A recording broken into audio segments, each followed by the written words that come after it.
So good afternoon, everyone. Can you hear me? Can you please someone confirm if my voice is audible to you? Yes, sir, it is very clearly. Right.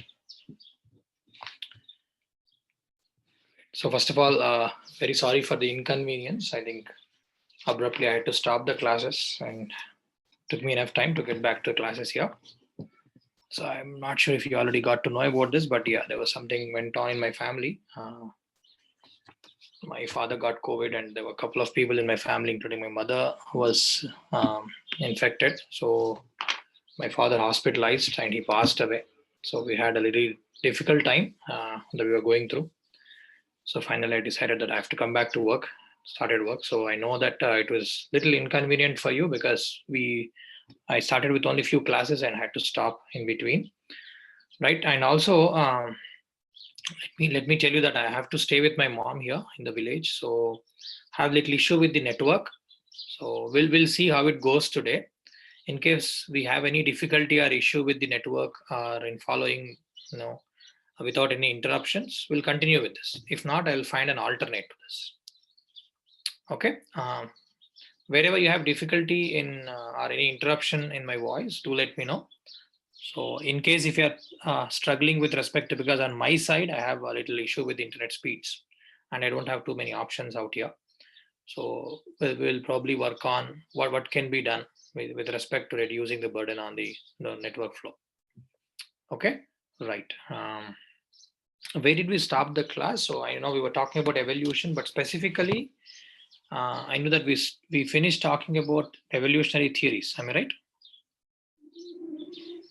Yes, sir. We talked about neo-Darwinism. I think that was Correct. So we stopped at post-Darwinism or neo-Darwinism. Am I right? And synthetic theory of evolution. So 1.4c, we stopped it.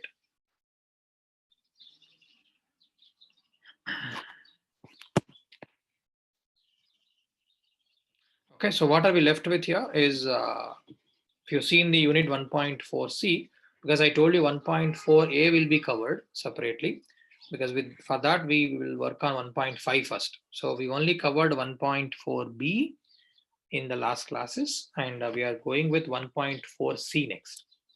Okay, so in 1.4c we covered already synthetic theory of evolution and various factors in that. There are few terms that sometimes show up in the exam. This is related to, it just says that concepts of evolutionary biology. Specific terms are given here. One is Dollo's rule, Cope's rule, Gauss rule, and parallelism, convergence, adaptive radiation, and mosaic evolution. These are various terms. So I have not seen much of these discussion in the exams, but in case if you have to remember them. So as we see, we have to know the terms with the examples. Okay, what does it mean by parallelism, convergence, and divergence? Is also one more term that actually fits very well into this, called divergence. Okay, so these are all various things related to evolution: divergent evolution, convergent evolution, and parallelism. And we also have a concept called adaptive radiation and mosaic evolution. Okay, so briefly we'll go through these terms, these concepts with examples. Okay, what they are and how much we need to write. And today's class we'll see how it goes. And if you have any difficulty in understanding, also I think it took me almost a month now, so I'm also not in a the flow at which usually it requires. So I might need a class to get to that speed. Okay, bear with me for that. Okay, let's see how it goes today. So any questions before we begin? I know that I also gave you some assignment, right? And I want you to write some answers. I knew that you posted them, but I never looked at them. So mostly by next class or class after, we'll go through even those questions, right? And I will give you feedback on those questions in 2 days. And then we'll pick up more questions as we go on. Any other questions before we begin? Anything that you want to know?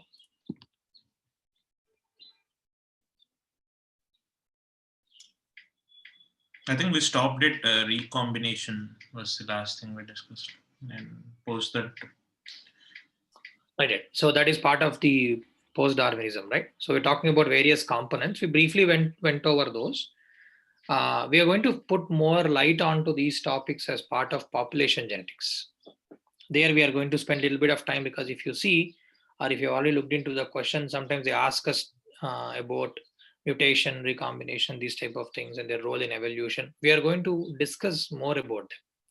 So some of the questions, they fall between unit 1.4 and also population genetics. So once I finish this, we are going to start with that. There we are going to cover more, little bit in more depth about mutation, recombination, and those type of topics. Okay, but briefly, with respect to the neo-Darwinism, we worked on those components. Okay, are we good? Did I finish that? Did I finish those components with recombination? Did I say that we're going to discuss anything more on them, on neo-Darwinism? Because as far as I remember, we have to begin with the various terms in evolution. Okay, if not, if I said that I'm going to discuss anything more, do let me know, I'll begin there. We were discussing mechanism of evolution, and there were 2 stages: mutation and introduction of variation, and variation acted upon by natural selection. I think we were discussing how variation is introduced, by what methods. So one being mutation, and then recombination. And we also discussed some topics around migration, gene transfer, genetic drift. Correct. Yeah, I briefly touched on that, right? So, but once we get the concept of Hardy-Weinberg equilibrium, which actually tries to talk about that how evolution is influenced by various factors, we are going to pick up some equations, and we are going to work on the concept of genetic drift, recombination, migration, how it influences the process of evolution. Okay, So the continuation of that discussion will happen in that class. So which will begin, I think, in a class or two. And there will spend more time. But for now, just be familiar that synthetic evolution is a process where we are trying to get a bigger picture about how evolution happened, rather than just focusing on very few things. Because evolution is a complex process, an ongoing process, requires several components. It's an interplay between several different things, and disturbed by or affected by multiple things happening at a given point of time in a population, right? So once I introduce the concept of Hardy-Weinberg equilibrium, it will become easy for you to follow and link what exactly is recombination doing, how mutation is affecting evolutionary process. Okay, we are going to discuss a bit more on that. But for now, as part of the neo-Darwinism, I just wanted to give a picture of it is a explanation that scientists have given, not one, multiples of them have given, by bringing together a lot of different components, starting from Mendelian genetics, Darwinism, and also many other components that scientists have discovered over a period of time. Okay, right.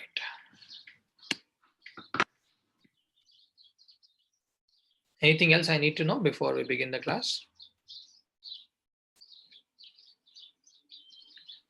So the notes, like the previous notes of IGNO will work for this. Yes, I think the reason I picked up IGNO covers many of the things that we need for the syllabus, but few topics that I'm going to discuss today, some of them are not covered.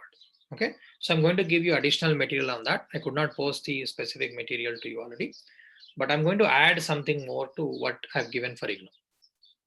Okay, because I've collected some information because even if you look into the demand of the in the exam on these topics, being familiar about the topic and example about that concept is sufficient.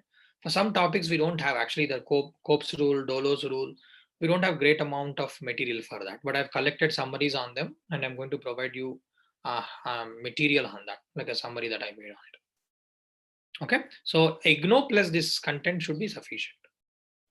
So would it be possible for you to post on Telegram? Because sure. If you so instead of posting on the course page, you mean? Yeah, sure. Yeah, I happened to speak to Venkat Mohan sir. He suggested me to post it on the Telegram. I'll do that. You mean now? You mean now or? That is fine, sir. Like sure. Okay. No, definitely. I'll show the content to you. Okay, and I'll post that after the class so you can actually go through it.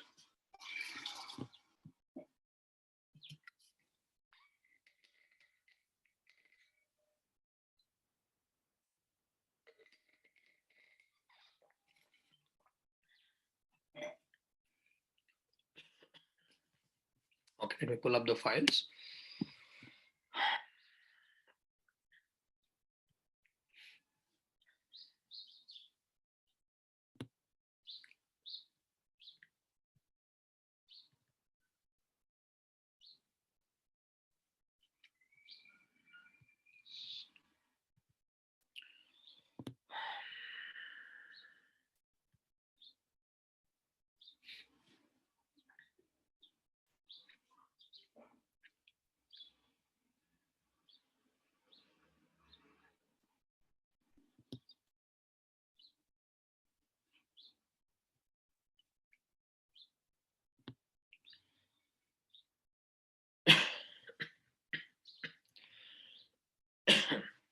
Excuse me.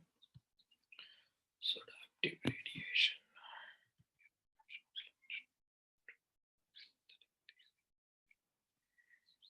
Okay. Yep.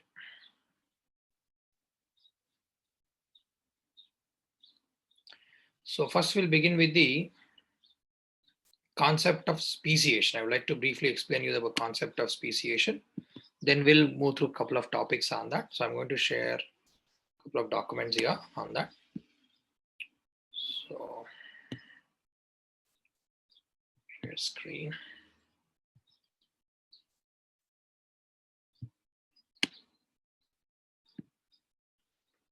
Okay, this document I'm going to share with you.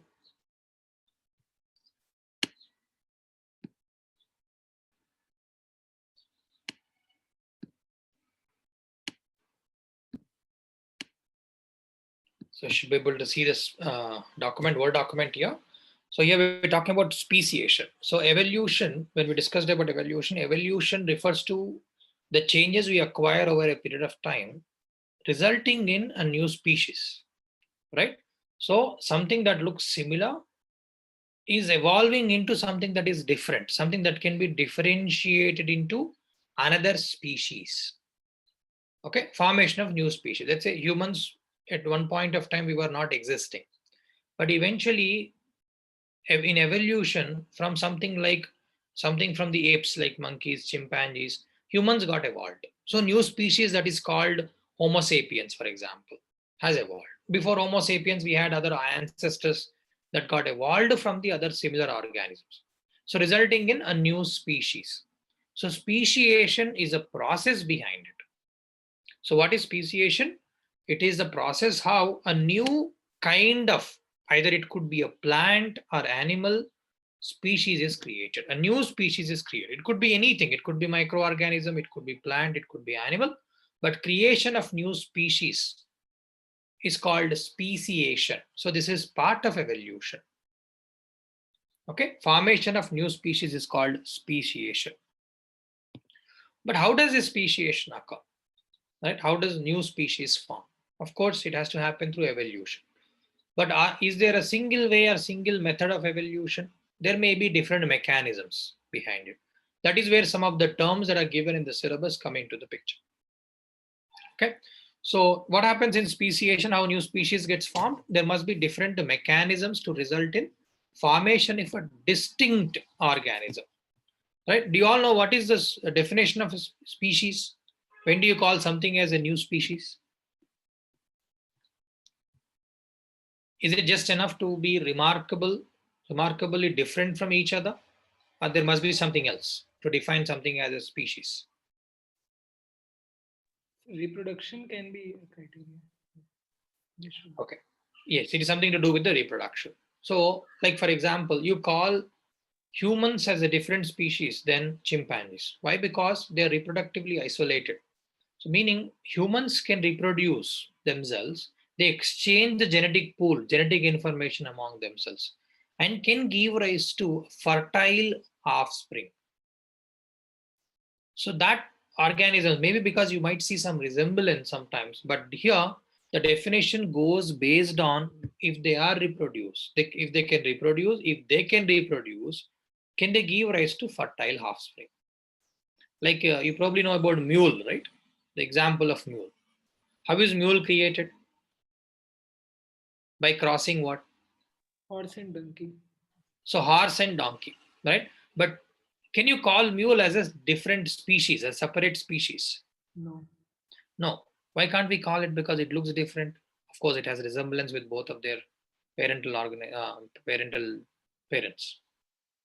Because mule cannot mate with mule and result in a new offspring. You again have to cross a donkey and a horse. And donkey and horses are different species. Correct? Because they're not able to give rise to a fertile offspring. Although they could reproduce, they gave rise to an offspring, which is known as mule, but it is not fertile. Okay? So that is how species is defined. They have to have reproduction going on. So basically meaning they are exchanging their genes and able to give rise to fertile offspring. In that case, you call it as a separate species. And mule is generated in the process of mating horse and a donkey, and both horse and donkeys are of different species. Although you can forcefully reproduce them, but they cannot give rise to fertile offspring. Okay, this idea is important. This idea is important when you're actually phrasing information. Going with examples is easy, but something, this is actually a very distinct example related to mule. You can force them to reproduce, but the problem is this: they cannot give rise to fertile offspring. So they both are of different species. Mule is different from horse is different from donkey. They have several features that are in common. Okay, right. So speciation occurs when a group within a species separates from the other members of its species and develops in its own unique characteristics. So meaning they have resemblance, meaning they must be somehow connected to each other, right? Horses and donkeys, for example, they must be somehow connected to each other. Where does these features come from? They probably have the common ancestors. They might got evolved from the same ancestor at one point of time. But that time may differ. We'll study more about this in fossils, where we'll understand what is called a phylogenetic tree, where they branch out. How close are they to each other? When did they actually connected to each other? This may be different from different species. So you have to construct something that looks like a tree. This is the beginning. This is a common ancestor. Something originated from that. But when? Maybe after 1 million years, maybe after 10 million years, they may diverge. They may separate from each other over a period of time. Okay, so for that, we'll get into those details later, but just have an idea. In evolution, there may be a common ancestor, common species, one species from which many species might got originate.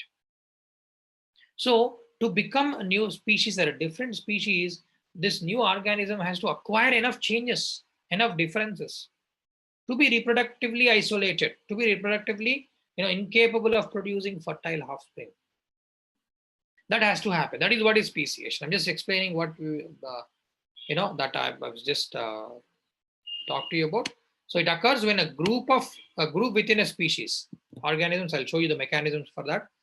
They separate from other members. So maybe one organism or a couple of them got separated from them. They evolved, they acquired changes and become a new species, which will take time, which will take enough years, several thousands of years and more. And but why do they acquire changes? We talked about this in Darwinian theories, okay? And also we talked about the Lamarckism, either due to the demands of a different environment. Maybe they move to a different environment where there is a new requirements, so they acquired changes to satisfy those demands in the new environment. Either it could be due to the demands of different environment or the characteristics of the members of the group. Okay, so new group will differentiate into new species and separate from their ancestors. There must be some factor to force them to be different. It could be environment or it could be other factors. Very good example here. Like we talked about is this example in Darwinism. So Galapagos finches.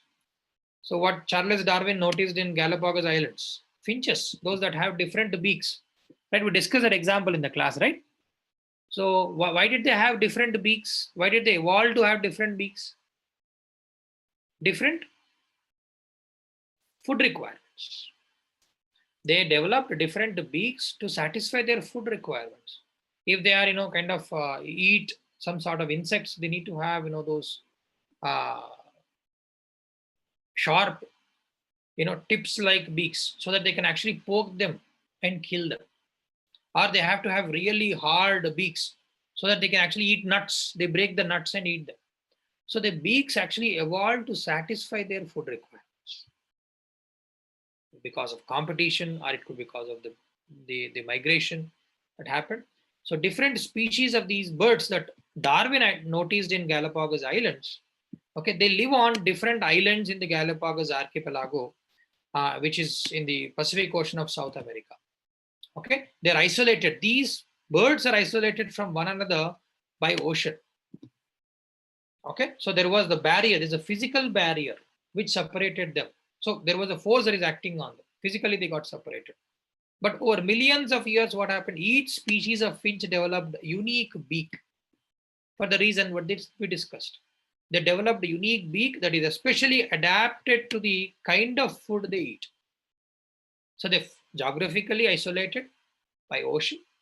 Okay, and then when they got to the new place, there was food that was available to them was different. So they have to adapt to eat that particular type of food. So beak got evolved over a period of time. So what I'm noticing here, more or less we are focusing on the beak, right? Why? Because it is distinct. But whole organism may be evolving differently at different parts. We'll talk about that. What does it mean? So birds are still birds, but they develop different beaks, and we call them different species because now they cannot exchange their genes with these organisms which originally they evolved from. They became new species. Is a beak only reason? No, beak is something that we are able to see here. It's a distinct character we are able to see. But reproductively, they're isolated now. They're incompatible in terms of reproduction. Okay, like that, this is good. This is a very good example. We'll talk about this multiple times. One is Darwinism as an example for speciation, also in adaptive radiation. I'm going to talk to you about different mechanisms, and one of them being adaptive radiation. This adaptive radiation usually comes in the exam. Short note for short note. Okay, so this is a very good example. If you explain the Darwinian finches, okay, how they got separated and what is the reason behind them developing different beaks, because they had to adapt to the different foods. Some finches have large blunt beaks. Okay, so if you have to explain further, some of them have a large beak and blunt, so they're not sharp, they're blunt, so that they can use that blunt beak to crack the hard shells of nuts and seeds and eat them. To break the seeds, they need this large and blunt beaks. Other finches have long, thin beaks. Opposite to this, opposite to the blunt beaks, which is a requirement for cracking the shells, some of the finches had, or they have long, thin beaks. They have really sharp beaks. Why? They can actually probe into one, for example, cactus of the flowers. They can actually rely on flowers to get the food that they need, energy source that they need. Okay, because usually this cactus contains spines, so they have to have something to reach into it. Other finches have medium-sized beaks. Some finches have medium-sized beaks. You just write down as examples here, like points wise. Some finches have large, those with large and blunt beaks. I think I might have shown you the image in the previous class, right? In adaptive radiation, we'll talk about that. So some of them have large blunt beaks. Why? They're needed for breaking the hard shells of the nuts.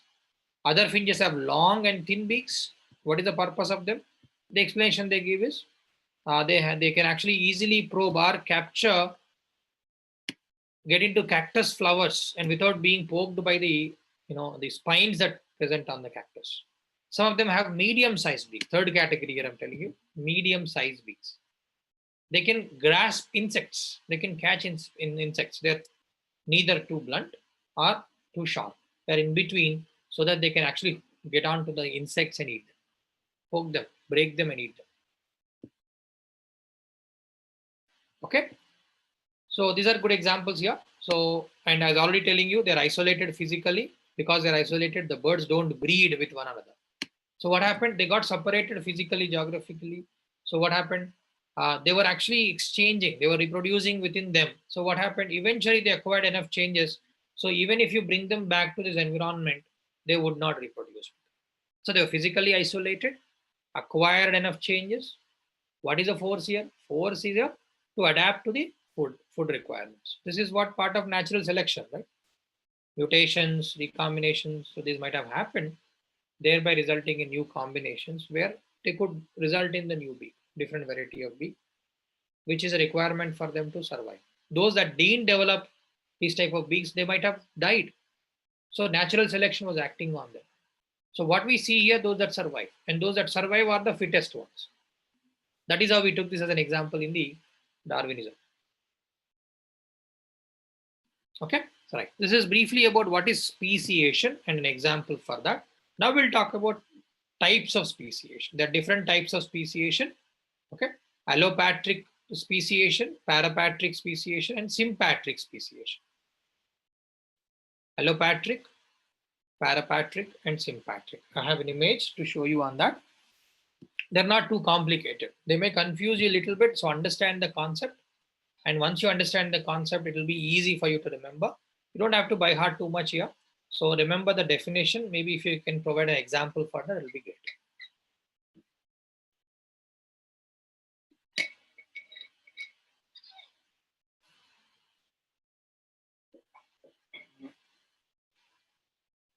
Okay, I'll show you an image for this. So I already told you what is speciation. Speciation is giving rise to a distinct organism which is reproductively compatible and also able to give rise to fertile offspring, right? So the process behind it is called speciation. Formation of species is speciation. Correct? Remember so much. So here I'm introducing three terms: allopatric, parapatric, and sympatric. Patric refers to place. So in all of them, what is common? Patric is the common, correct? So Patric means what? Patric refers to place. So allo refers to other, okay, other place. So physically or geographically, they're separated. Allo. Allo means other. Just make a note of these things, okay? Allo means other. So Patric means place.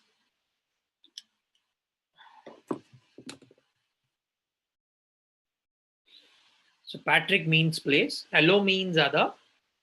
Para. Para refers to beside. This I'll explain you with this image. You'll understand it better. But for now, just make a note of these terms. Allo means other. Para means beside. Sympatric. Sim in this means same place. So basically talking about how they evolve in the same place, how they evolve in the same place by side, and how they evolve in different places. So they are in different geographical regions. The concept is location specific, as you see here.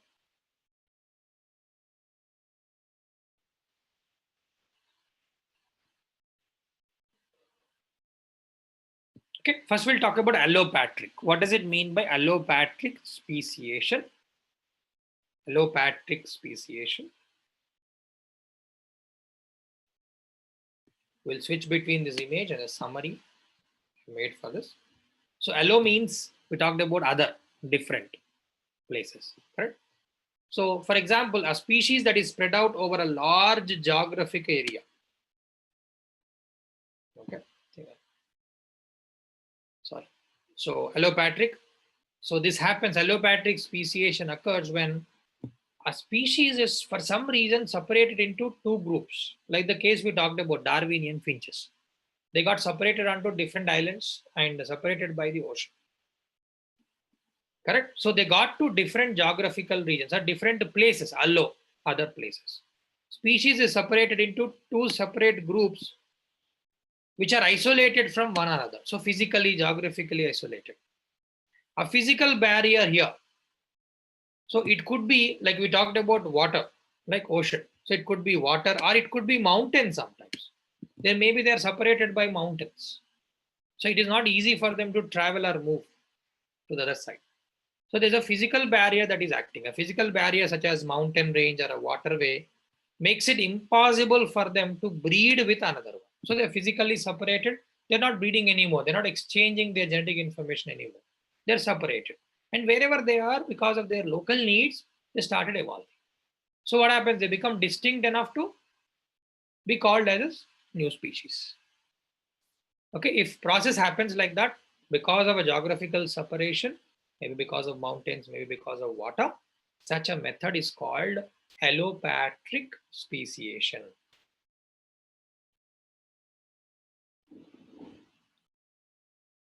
Okay, write them as points. Okay, and if you want to draw a brief rough picture, okay.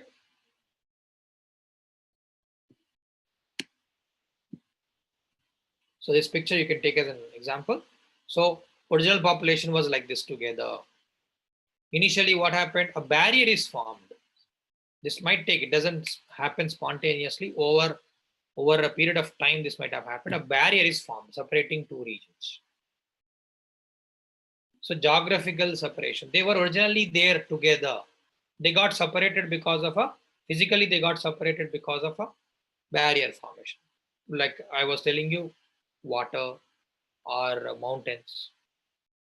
Then what happened? Now they got, in a way, new needs. Correct? To adapt to the new needs, what they have to do? Independently, they actually evolved, acquiring changes. And eventually what happened?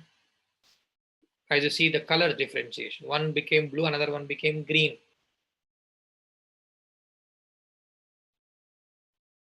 Okay, like that new species gets formed. If new species gets formed because of this mechanism, it is called allopatric speciation.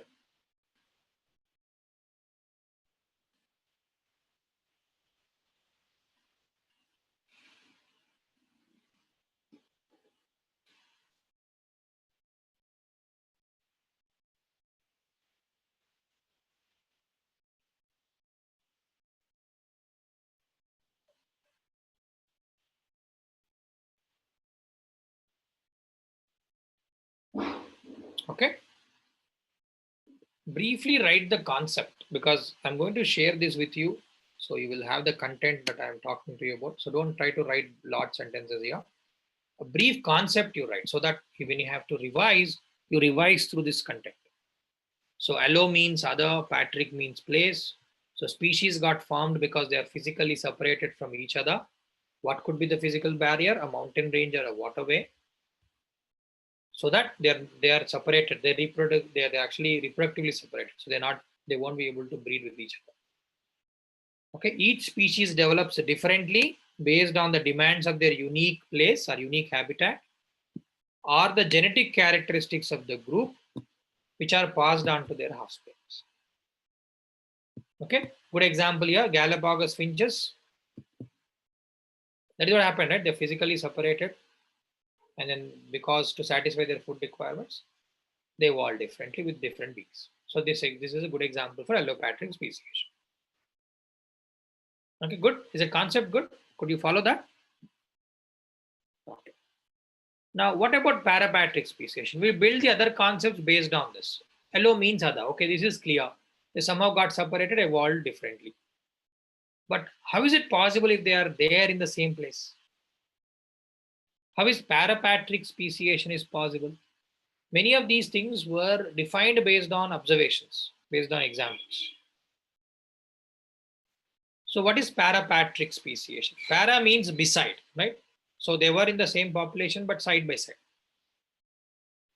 So how do you explain this? How can speciation take place? How do you physically, or how do you separate them reproductively?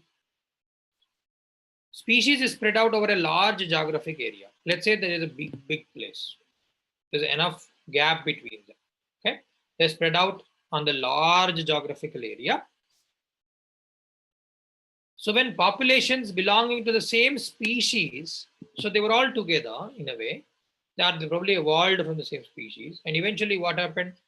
They actually started moving to different regions, same geographical area, but different corners, let's say. They started moving to different corners. They started inhabiting adjacent areas, side by side areas. But there were some maybe climatic changes. It's like, northern India and southern India. We all live in the same geographical area, right? But there are certain changes. In north, we have more, colder climates, and towards the south, we have more warmer climates. So these people living in adjacent areas, they may experience changes in the climate. So thereby resulting in slightly different demands and slightly different selection pressure in two regions. So because of this, what happens? Although they are living in the same region, the side by side areas, they may experience different demands, different selection pressure, thereby resulting in different species. So maybe it has not happened. Maybe in future, you may have different species of humans living on one side of the world than the other side of the world. But which is maybe a slow process. And nowadays, because of the changes in technology, it has become more and more difficult. We'll talk about this in race concept, where the boundaries have reduced now. We can go anywhere in the world. Now exchange of genetic information has become a more and more a common theme. People can go to Europe, get married there. People can go to Africa, get married there. Alaska, get married there. So nowadays the geographical barriers have reduced because of advancements in technology, advancements in transport. So now lesser and lesser differences are being noticed among people, because now there's a lot of intermixing happening between humans. Okay, but otherwise, normally what happens? So parapatric speciation, they are in the same geographical area, but they got moved to different, slightly adjacent areas, experience different pressure, and slowly evolved into a new species. Okay, so this is what is shown in the image here. So parapatric, same area, but as you see, they moved to slightly different region. You see this tiny bubble-like thing they have shown, just to show that these people got migrated to an adjacent area in the same region. But they might have experienced different climate and experienced different selection pressure. Eventually, you see this species with blue color has evolved from the green. Now they are different. They look different, and you can call it now a new species. Okay. The most important thing you need to know here, new niche or new habitat. Maybe they went to a mountain region for some reason. People who lived in that region, they went up, they climbed, they went to the mountain, started living there. They look different. Eventually, they will look different. Okay, but over a period of time, they may even give rise to new species if they're physically, if they are reproductively separated from each other. If they come and get married again, what happens? Let's say a group of people went onto the mountain, they started evolving, but sudden, and you start noticing that after 100 years, 200 years, 1000 years, people from other regions started going there. They're getting married there. Then what happens? They exchange information. The differences among these two species, A and B, if you call, will diminish because now they're exchanging their genetic information. So otherwise, if that is not happening, they are reproductively isolated from each other, or maybe because they have a different niche, then they can give rise to new species. In that case, it is called Parapatric Speciation. Okay. If you apply this to humans, as I was telling you, habitat, they may want to, they prefer to live in mountain region. Or sometimes cultural differences. We have certain differences between South Indians and North Indians. Sometimes they may not prefer to marry because of these cultural differences. So preference may not be, nowadays I think that preferences also have diluted very much. But otherwise, even in the rural areas, and some people are really adamant, where you notice that the populations which have certain cultural preferences, they don't get married to someone else. They prefer to marry within the same state, who speak the same language, who follow the same culture, right? So these factors can influence parapatric speciation.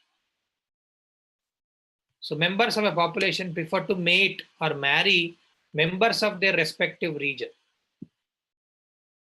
Although they have people in the neighboring region, but they may not prefer. Why? Cultural differences, language differences. You may not speak the same language, so you may not prefer to marry someone outside your region. So because of these preferences, parapatric speciation can take place, but will take more time. Okay, as a result, divergence takes place to the extent of reproductive isolation. Eventually, they get isolated to a level where they cannot, intermix their genetic information. Okay, is that clear? Is parapatric speciation clear? How is it different from allopatric speciation? Allo is the simplest one, easiest one to explain, because they got separated geographically and evolved separately, giving rise to new species. Para were together, but slightly moved to adjacent region.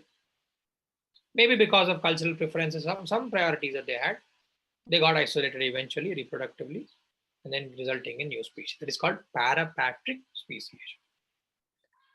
But the key difference between these is that in parapatric, they are intermixing with the other species. That is the key difference. No. Intermixing. If intermixing happens, the differences will get diluted, right? No intermixing should happen. But the idea I was giving you here is if intermixing happens, then it will go back. So it will not generate a new species. So intermixing should not happen. Although they are side by side, they don't marry with each other. Why? What is the reason? Some ideas here is maybe culturally they are different, language wise they are different. They may not prefer to marry. But today it is not the case. In humans especially, it is not the case. It doesn't matter. We have universal language. We speak mostly English in India, then Hindi or Bengali or Punjabi, right? So the language barriers are gone or disappearing at least.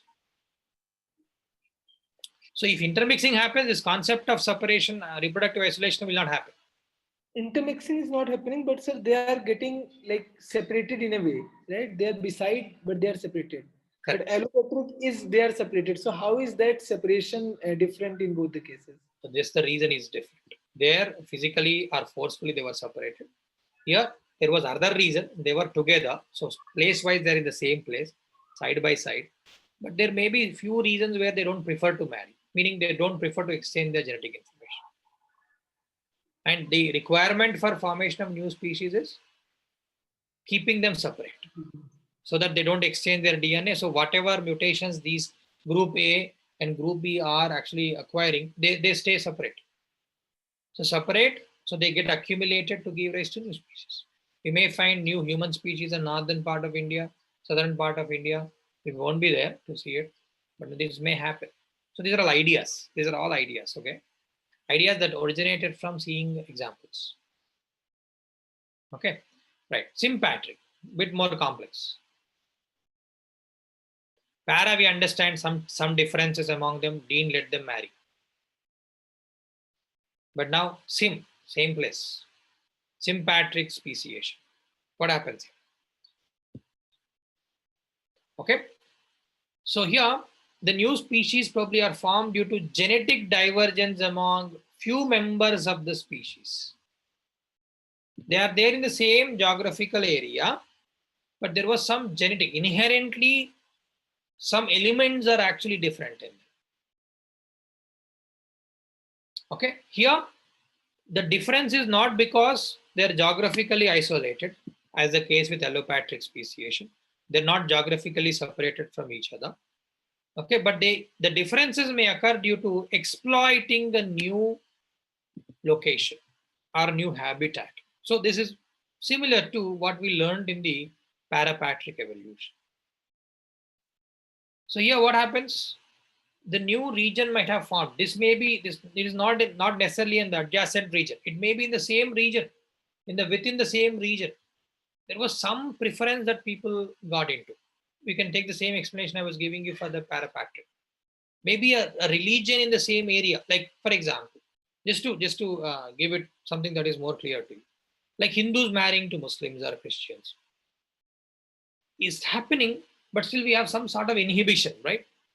So usually what happens, although they live in the same area, but because of religious preferences, they marry within them.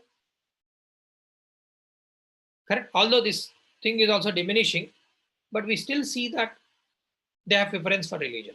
But geographically, they're not separated. They're living in the same region, but they may acquire certain specific things. Sometimes we notice that we take it as examples.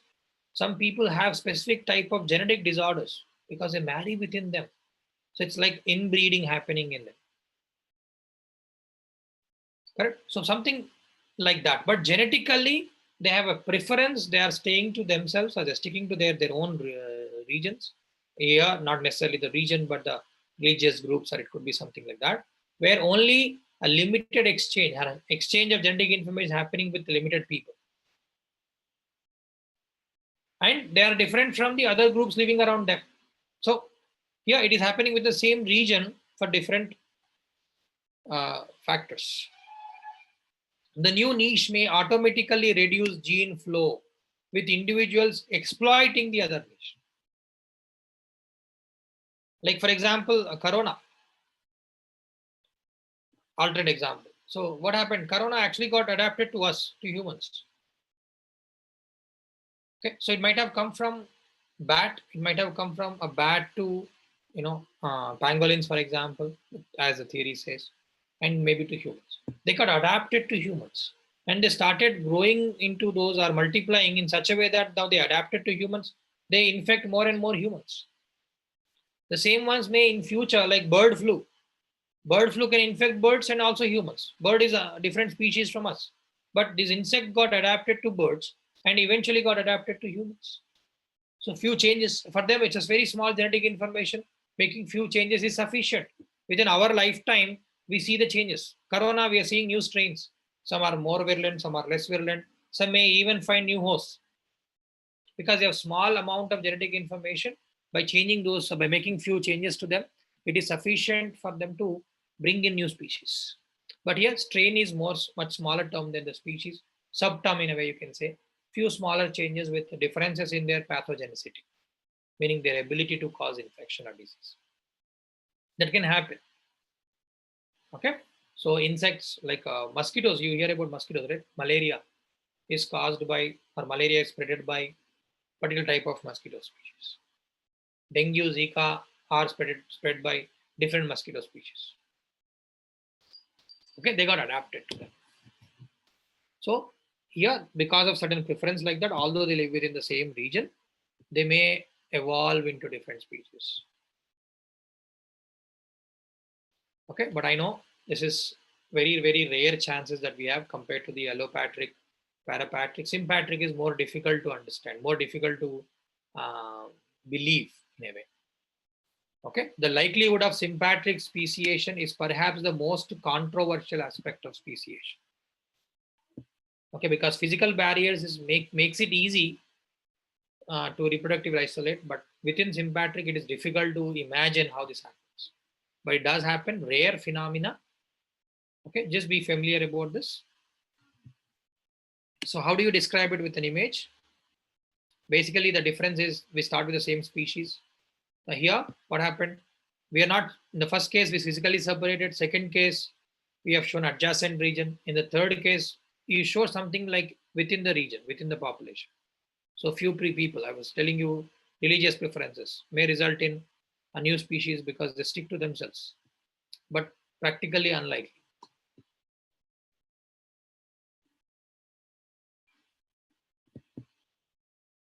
Okay.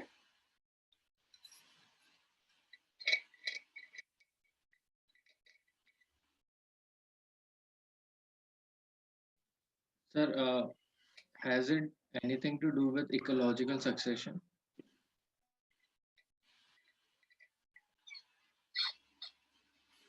Okay. Can you elaborate with an example? What do you mean by that? I'll talk about. Yeah, go ahead.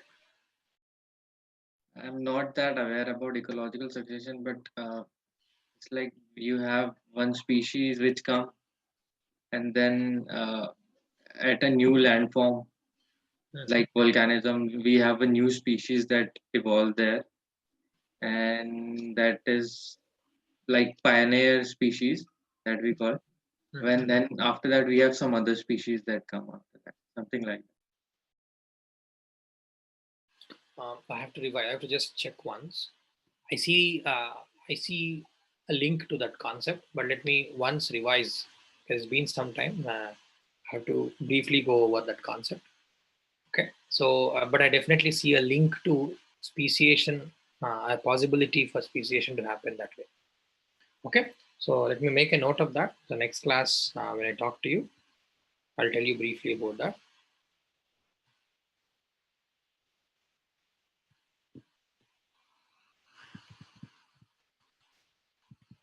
Because they have to assume a new niche, so basically new function, and in a way that would add a new demand, right? So this could be a possibility, but let me see how much is that connected to ecological succession.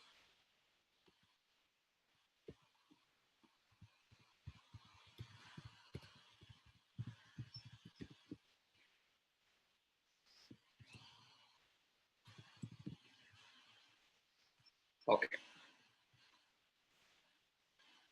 But is a difference clear to you?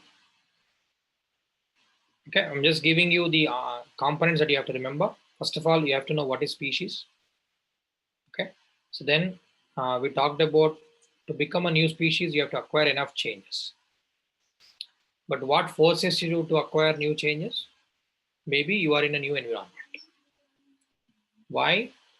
Then maybe you were together, his species have started life together, but they got physically separated, and then new area, new environment, new mutations, and they're isolated. So they're not exchanging their DNA, so they stay intact, they stay different from each other.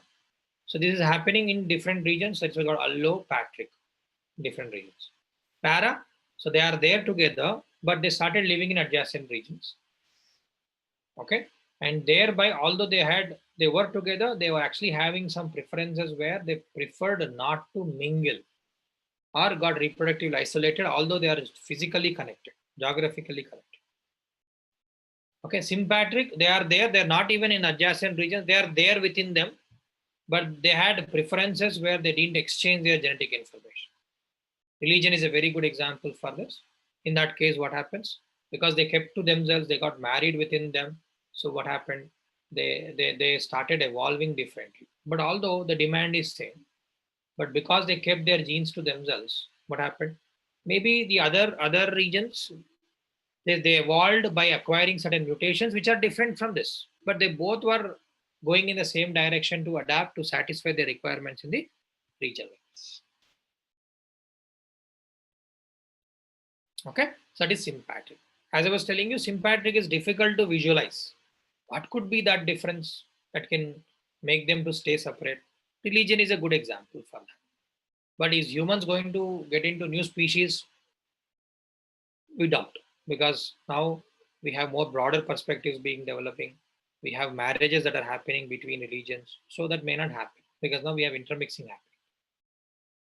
Correct? So it may not be the case with humans, but this helps you to understand how people stay in the same region but have preferences not to marry the people outside their religion.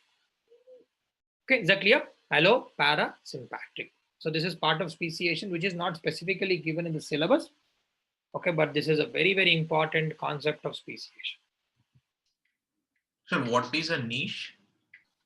New function, new habitat. Niche means in ecology, we'll talk about a new function playing a different role in a given ecosystem. Okay, assuming different role. Producer, so we have those roles, right? So the role is different here. That is what refers to as niche. Okay, very much similar to this, which we kind of already talked about, but I wanted to be familiar. That is adaptive radiation. This is something I've been seeing in the exams. Adaptive radiation. So let's learn about adaptive radiation. This is also a type of process behind speciation. And we already discussed the example for this. So I wanted to briefly know about adaptive radiation.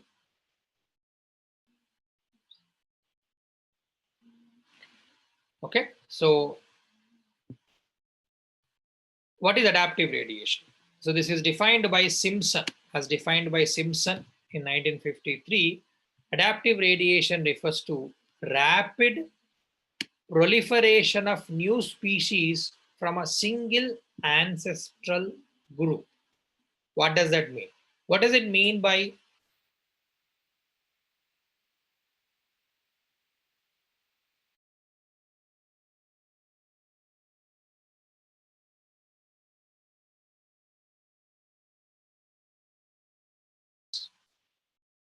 radiating from the center, going away from the center?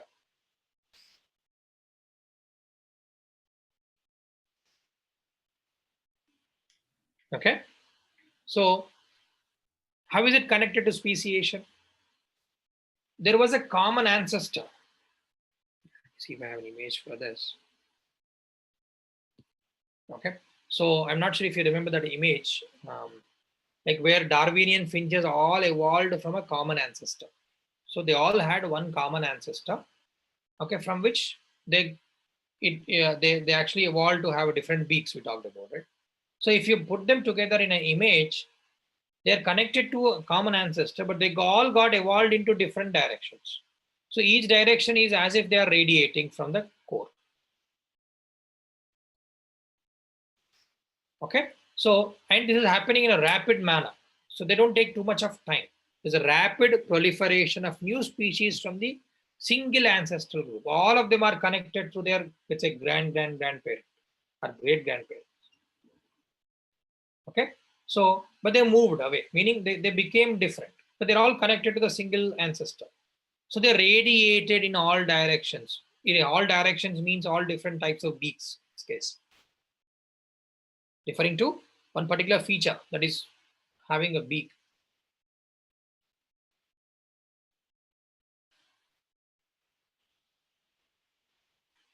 Okay, such a process is called adaptive radiation. They all adapted to, let's say, different beaks here, but if you place them in the evolutionary concept, they look as if they all quickly evolved from a single ancestor, so and radiated into all different directions. That is what is called adaptive radiation. I'll explain you more, you'll understand it a little better. Okay, but briefly, so in adaptive radiation, what happens? A species evolves into progressively dissimilar organisms, meaning different organisms.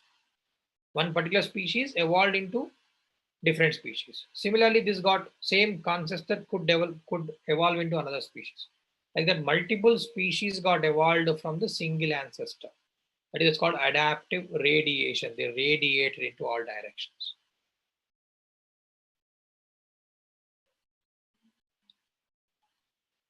Okay, good example is Darwinian finches. For adaptive radiation, you explain about what we already talked about today. Darwinian finches talks about different types of beaks. If you want, you can even draw that image I was showing you in the other class. Okay, so one single type of species got evolved into those ones with different beaks.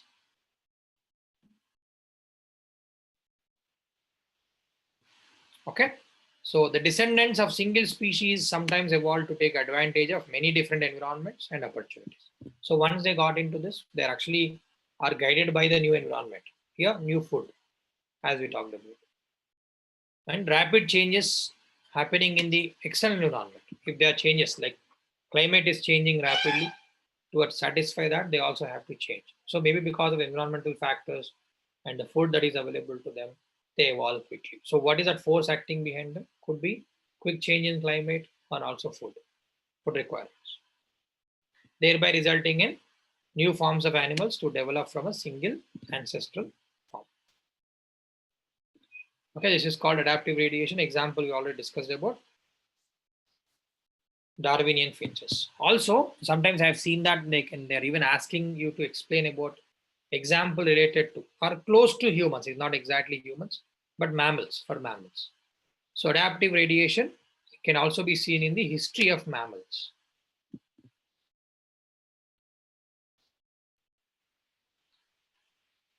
So what happens with mammals? So over a period of time, because of geological revolution, the changes that have happened, in the elements of the earth, for example. Okay, so which we'll talk about this later. For now, just be familiar about the terms. At the end of Mesozoic Era, we talk about different eras. I'll describe that how they are different from each other. For now, remember, in Mesozoic Era, which is where reptiles were more common. Reptiles. Mesozoic Era, this was one of the eras that we have seen in the evolution, where reptiles were more dominant. Okay. So where climate started changing. So the climate that was supporting this process has changed. And things like dinosaurs, they could not adapt to this. We'll see this even with humans like Neanderthals, for example. They could not adapt well to the changing environments. So they got extincted. Similarly, dinosaurs could not adapt fast, quick enough to the changing environments. And eventually, because of those accidents we normally hear about, they got extincted. But whereas mammals, if you see, mammals got evolved into different directions. Mammals have evolved into many distinct animals, or they evolved into different directions, just the way we talked about Darwinian finches.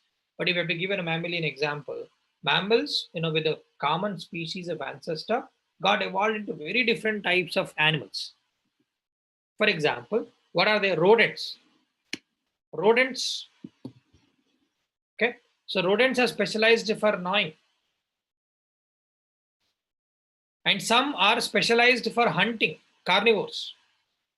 They're specialized for hunting. Some animals, hoofed animals, like cattle, they specialize for grazing. And primates like us, chimpanzees and monkeys, they actually, some of them started living on trees. Whales, seals, sea cows adapted to oceans. Bats started flying. So these are all examples of mammals. But where do they live? They live in different habitats. But they all originated from the same ancestral species. But they got diverged into, they got actually, evolved into different organisms. Some started living on trees, some started living on in the air, some started living in the water. They all adapted to different, and they're all the mammals. There is something common to them. They all belong to Mammalia. They all have milk glands, they feed the babies. Okay, but so you see the connection here. So they probably originated from same species, but they got radiated into different species. This is what is called adaptive radiation.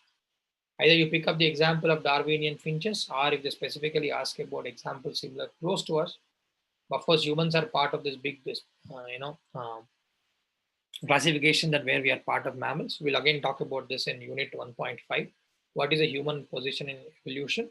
There we'll dig more into these concepts. But for now, remember that mammals got evolved like this, got into different types of organisms, which were known to either go into hunting, grazing, living on trees, living on water, living in the air. Okay, this is called adaptive radiation.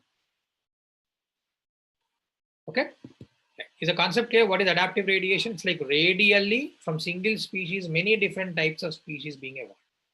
That is what is called adaptive radiation. Give a definition, give an example or two for this, and explain how speciation has taken place here. Okay, how is it different from what we already learned? Parapatric, sympatric. There we went based on how they were separated from each other reproductively. Here we're talking about extensive, how extensively they got adapted. Okay, they radiated, giving us to many different types of species. That is what is known as adaptive radiation. Okay, right. So adaptive radiation, for exam, adaptive radiation is the most important of what we discussed so far. Sir, yes. Is adaptive radiation quicker than other kind of speciation types? You mean quicker? Yes, sir. Did you say quicker? Okay. Yeah. By definition, this method, because of certain factors, seems to be happening in a quick manner, in a rapid manner, relatively rapid. Others, as I was telling you, in the Darwinian finches, they probably have moved to migrated to different regions. They have to survive. To survive, they need to utilize that particular type of food. It's must. Correct? Otherwise, they won't survive. So there was too much of pressure on them to rapidly evolve.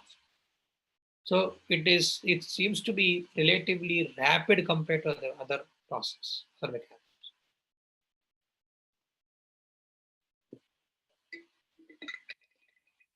Okay, right.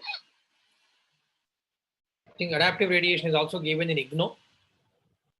I will look at that. Otherwise, this is enough for us. I think mostly we don't need more than a short note for this. So if you analyze the previous year's exams. Okay, so this is about speciation, and I talked to you about 4 different terms here: allopatric, parapatric, sympatric, and adaptive. Okay, radiation. Okay. Next, we'll talk about these concepts here. One in connected to speciation, but few terms that we have to learn here.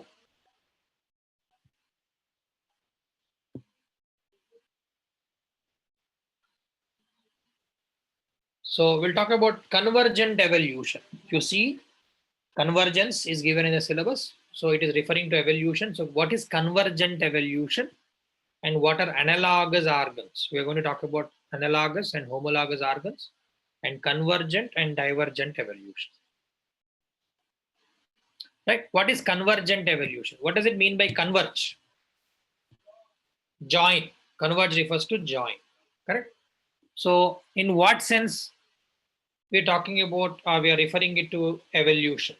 So what is convergent evolution and in what sense they are converging? Okay, so we're talking about process of evolution where different organisms acquire changes, and if they are living in the same region, they're not reproductively isolated, they become same species, correct? But if they are, for some reason, they're reproductively isolated from them and acquiring new changes, then they eventually tend to become new species. And this is what we talked about so far. What happens in convergent evolution? Here we're talking about 2 different species. Different species evolve to have same structures or similar structures. What do I mean by that? Let's take examples. Analogous organs, we call them. Look at the wings of birds like falcons, birds like bats, wings of bats, wings of insects. What do you notice? We call all of them as wings. Falcon has wings, bats have wings, pterodactyl. This type of bats also have a particular type of ancestral reptile. Okay, so this also had wings. Insects like mosquitoes have wings. They all have wings.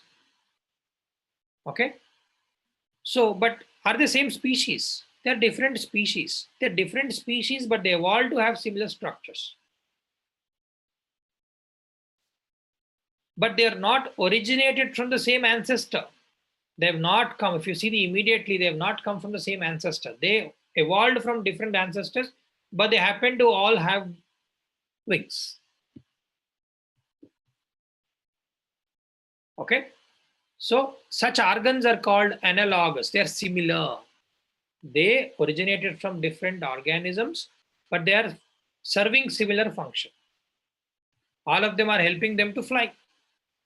Insects are flying, birds are flying, bats are flying, but they received wings from different organisms. If you keep going in the phylogenetic tree or evolutionary tree, you'll find common theme for all of them. But here we are talking about immediately before them, or few generations before them. They had organisms from where they evolved. There was no common ancestor in those initial phases. Okay, these are called analogous. So different species having similar structures serving similar function.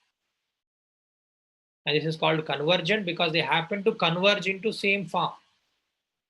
Where did they meet? They're not physically, they didn't meet, but in evolution, they end up having same type of organs, similar type of organs with similar functions. That is what is called convergent evolution.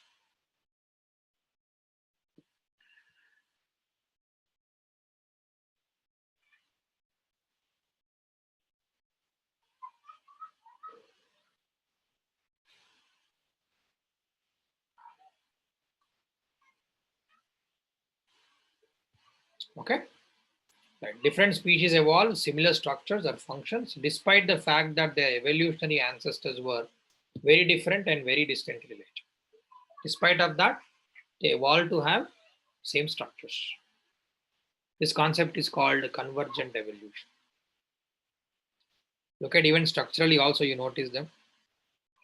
You find some similarities, but the way they are designed are different. In birds, if you see the feathers here, they don't have feathers in this pterodactyl. Bats don't have feathers, they have membranes, fused membranes. So structurally, they are different, but they're serving similar function. Okay, this is another way of explaining this. Structurally, they are different, but functional, they're serving similar function. So analogous. They look different. Okay, if you keenly observe how they are made, but they are all serving the same purpose of life. Okay, this is called convergent evolution. Sir, apart from the wings, Hmm. we take just the feet of birds. Hmm. They are also similar. So can we also say that they are also convergent? I mean, analogous. So feet of birds, various birds. Talking about feet of various birds, right? Because they also have similar function. Yes, you can. You can take the examples of them as analogous organs. Okay, same like they're serving the purpose that looks similar, but they evolved from different organisms. You can take it as an example as well. Yes, absolutely. But then, sir, won't everything can be said as analogous because, Like everything means what else can you talk about? um, so like the way we have hands, so we can say that it is also analogous to any animal. I mean, any animal as in chimpanzees, Oh, apes. sorry, what did you say? What are you comparing here? The five. Chimpanzees and apes. I'm Ape, comparing. and what character are you comparing here? Hands. They have the same ancestor. No, sorry, Okay. Can you repeat your question? I'm missing something here. Sir, I'm saying we while looking at the analogous organs. So if I just say human also have hands, apes also have hands, and chimpanzees also have hands. So No. aren't all of them analogous? But then we also know that they were our ancestors some point of time. Correct. I think first let's wait till I discuss the divergent evolution. You'll understand the difference a bit here, and then we'll talk about how they are different in terms of similarity. So basically, we are going to discuss about analogous and homologous organs. How are they different? Let's understand that first, and then we'll come back to this question. Okay. There is a difference in terms of whether they have common ancestor or not. Okay. But yeah, well, let's first look into that. So divergent evolution. So you're talking about these hands, right? Human hands, for example, horse has, cats, bats, birds, whales. So the arms are like structures, limbs that they have similar, but they are they analogous organs. Okay, so here, first of all, we talk about what are homologous organs. Homologous organs where they look same, but they perform different functions. Previously, what we talked about, they're not made by the same intricate structures, like as we have seen in the wings here, but they serve the same purpose. So same different structure is what is called analogous. Here, they have same structure but different function. These limbs look the same. We talk about 4 limbs of humans, 4 limbs of horse, cats, even wings of bats and birds. They may look similar. Okay, but do they serve the same purpose? Do they serve the same purpose? Human hands and horse limbs, do they serve the same purpose? Bats, wings, birds' wings, whales, flaps. Are they serving the same purpose? Structures are similar, but they're serving different purposes. In that case, they're called homologous organs. So what you just said, if I understood it right, you're referring to homologous organs, not analogous organs. They look the same, but they serve different functions.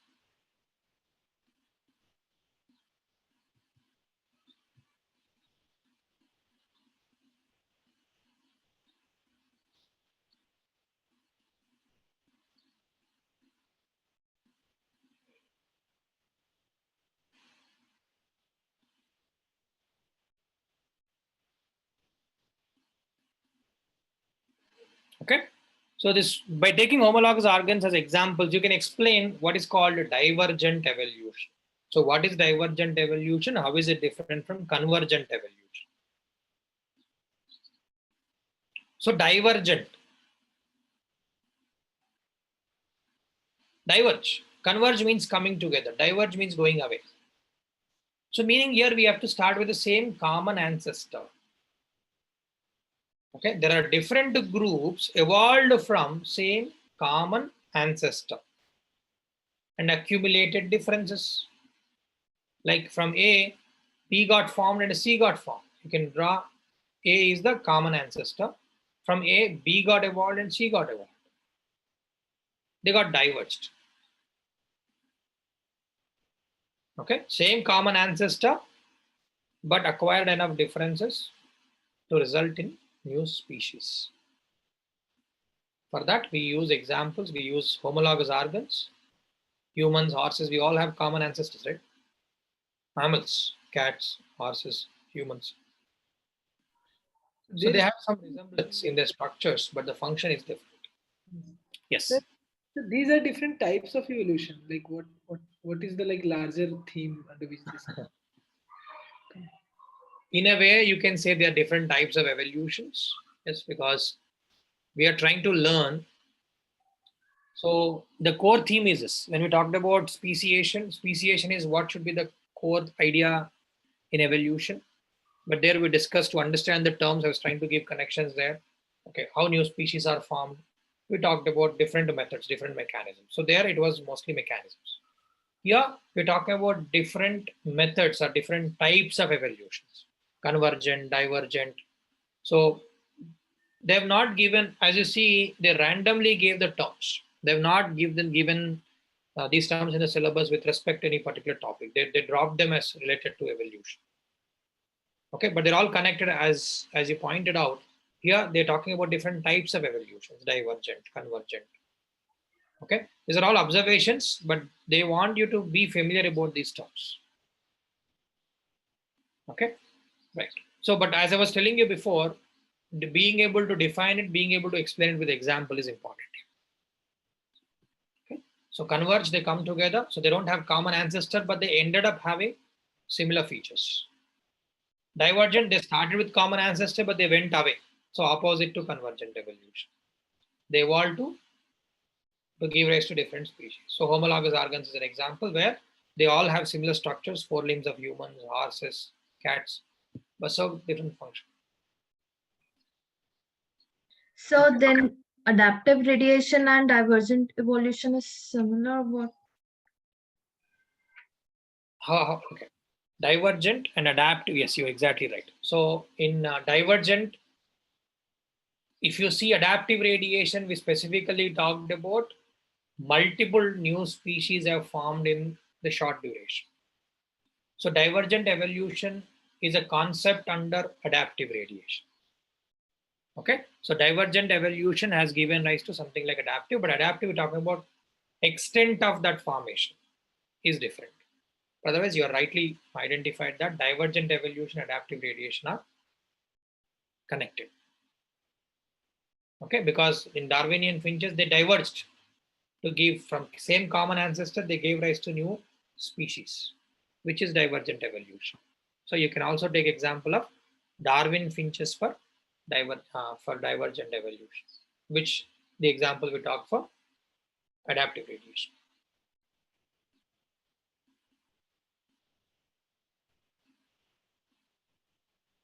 So one question. How does one arrive at if they had common ancestor or not? Right. So we'll talk about this in phylogenetic analysis briefly. One, resemblance, similarities. Based on similarities, they usually give some scores for that. How similar are they? And the second, DNA analysis, genetic analysis. How much DNA do they share? Like for example, today we know we share about 98% of DNA with chimpanzees. Right? So through those methods, resemblance was a traditional method. Nowadays we have DNA analysis that can be done to see how close are we to each other, how close are species to each other.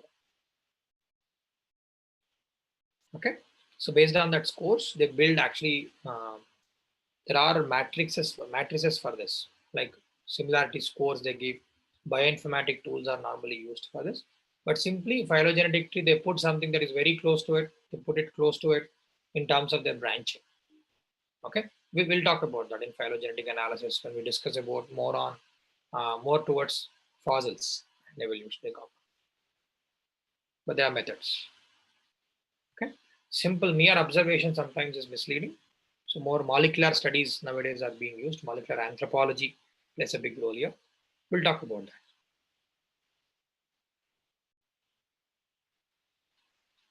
Okay, right. Is the difference clear? This is very confusing.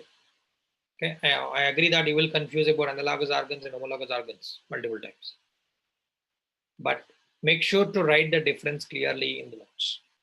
Convergence coming together, divergence going away. Convergence means different species becoming same. Here, that is a little bit of an over exaggeration when we say they are not becoming same, but they are becoming similar in terms of certain features. So they're converging with respect to certain feature. What is the feature here? Wings. Different species, but happen to have or ended up having wings similar to each other. That is converge. Where are they converging? They're converging with respect to the wings. Okay, but they are distantly related. They don't have common ancestors.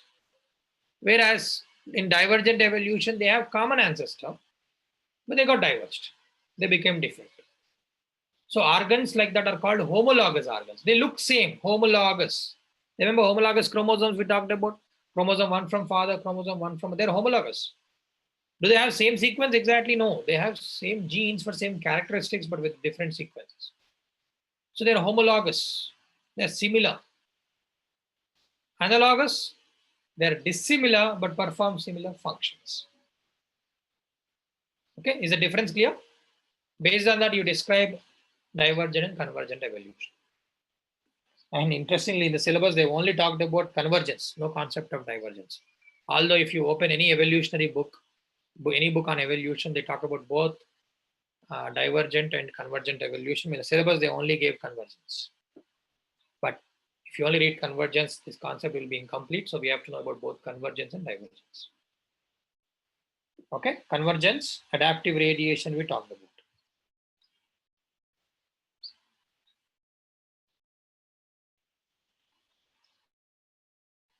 Then we have a concept called parallel evolution. Parallel evolution. In the syllabus they have given as parallelism. Parallelism. Parallelism.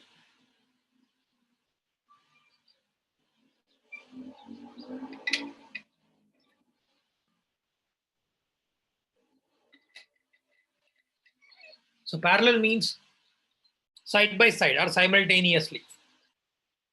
So it's another type of evolutionary mechanism. Okay. So what happens here?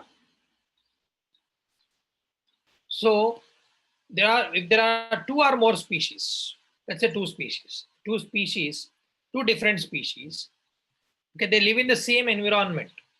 They live in the same or similar environment and develop similar adaptation. So they don't have to geographically live in the same place in the world.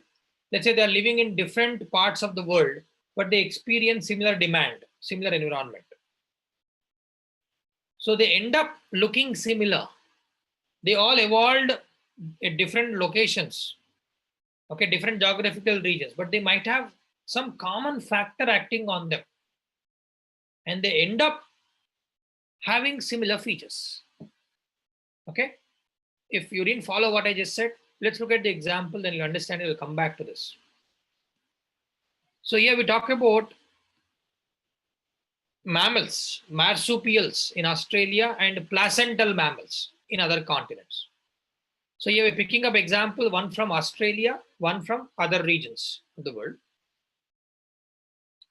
Okay, so marsupials, you probably have heard about marsupials, right? Marsupials that we hear related to Australia. So these are mammals. They're also mammals. Okay, so if you see, there's something called sugar glider.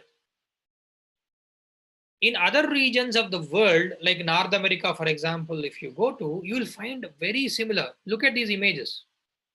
What do you think? Are they same species or different species? How do they look? Appearance-wise. They look similar.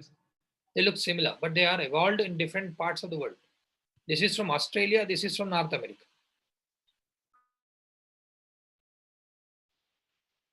So they didn't evolve from the same common ancestor. They were there somewhere else. But they happened to become something that is very similar to each other. So parallelly, simultaneously, different species have resulted in something that looks same. So I'm not saying they're same species here, but they look the same. They resemble so much here. And they had common ancestor, mammalia, rat-like common ancestors. Originally they had, but they evolved in different regions of the world. There is no intermixing happening, but still they ended up showing same features, similar features, if not same features.